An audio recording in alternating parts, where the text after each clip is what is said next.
심리적으로 지배한 뒤에 성적으로 착취를 일삼는 행위. 전문가들은 이를 그루밍 성범죄라고 부릅니다. 9살 수준의 지적 능력을 갖고 있는 여성이 이 같은 피해를 당했습니다. 집안일에 원치 않은 성관계에 불법 촬영까지 당했습니다. 남성은 시킨 대로 잘하면 하트를 주고 다트를 돌려서 배달 음식을 시켜주는 소위 보상을 해줬다고 합니다. 충격에 빠진 여성은 회사도 그만두고 치료 중인데요. 경찰에 입건된 남성은 YTN과의 통화에서 모든 혐의를 부인했습니다. 윤성훈 기자의 보도입니다.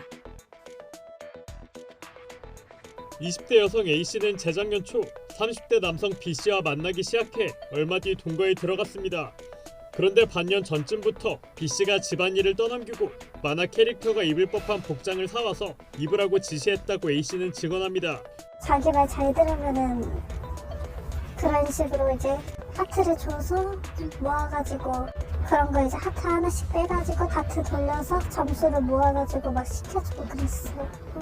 A씨는 B씨와 함께 살던 집에서 나오려 했지만 제지당했고 원치 않는 성관계를 수시로 해야 했다고 주장합니다. 게다가 성관계 중에 찍힌 불법 촬영물도 B씨의 클라우드에서 발견했다고 말합니다. 그런 거 하지 말라고 이렇게 얘기하고 끝나면은 사진이라든가 동영상 좀 지워줄게 얘기를 해가지고 클라우드에까지 올라가는 줄은 저는 몰랐어가지고 그거 보고 좀 며칠 동안은 좀 약간 머리 아프가지고 결국 지난해 말 B씨와 헤어진 A씨. 비슷한 일이 되풀이될까 우려한 가족은 A씨에게 심리검사를 받게 했고 지적 능력이 9살에서 12살 수준이라는 경도 정신지체 판정이 나왔습니다. 원래는 보호를 받아야 될 장애가 있는 애인데 이게 장애 진단을 받으면은 취업이라든지 사회적으로 낙인이 될 것 같아서 진단을 안 받아놨었는데 이런 식으로 범죄 피해를 받고 나니까 진단을 미리 받지 않았던 거에 대해서 후회를 좀 하고 있고요. YTN 확보한 녹취에서 B씨는 친구에게 A씨의 지능이 초등학교 유치원생에서 중학교 수준이라며 금전적으로 자유롭지 못한 만큼 그게 해결되면 정리하고 헤어지면 된다고 말합니다.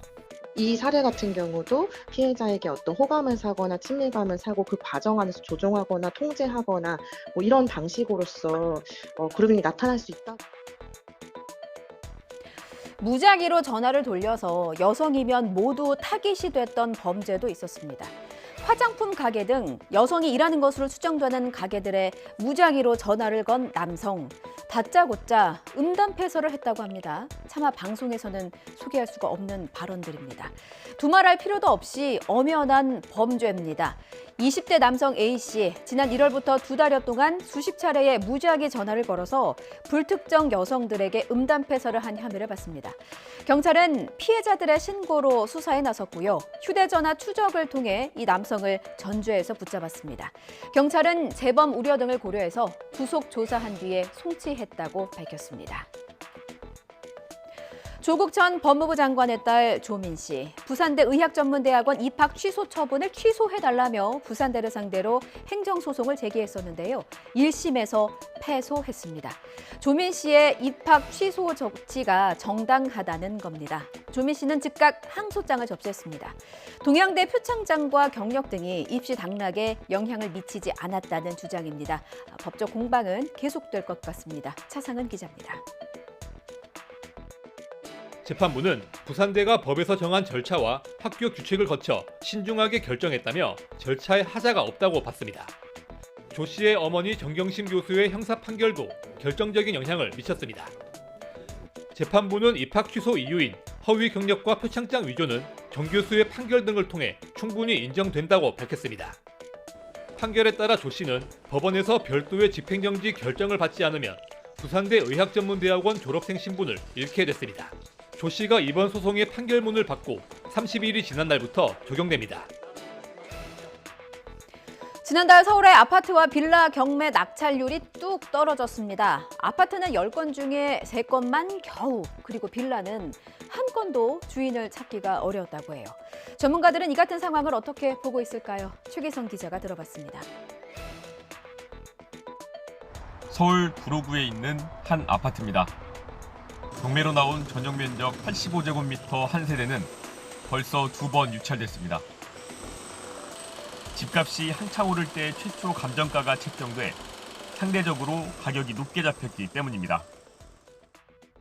낙찰률 하락은 최근 서울 아파트 경매 시장에 보이는 전반적인 흐름입니다. 3월에 127건이 경매로 나왔는데 42건이 낙찰돼 낙찰률은 33.1%를 기록했습니다. 지난 1월 이후 2달째 하락세입니다.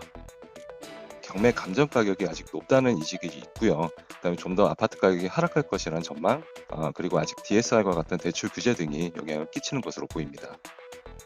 다만 입지 등 조건이 상대적으로 좋은 물건은 유찰 횟수가 줄고 있습니다. 낙찰가율, 감정가 대비 낙찰가 비율 상위 10개 중 8개는 한 번만 유찰된 뒤 낙찰됐습니다. 서울 빌라 경매 시장으로 눈을 돌리면 상황은 더 심각합니다. 지난달 841건이 매물로 나와 81건이 낙찰돼 낙찰률은 9.6%입니다. 역대 최저치입니다. 10건이 매물로 나왔다면 한 건 낙찰도 쉽지 않다는 의미입니다. 즉 빌라는 경매 물건 수도 많고 최근 깡통전세, 역전세 문제 때문에 경매에서도 일부 외면을 받고 있는 것으로 보입니다. 가격 반등 가능성이 아파트에 비해서 상대적으로 낮아서 매수 심리의 회복도 더뎌지게 되고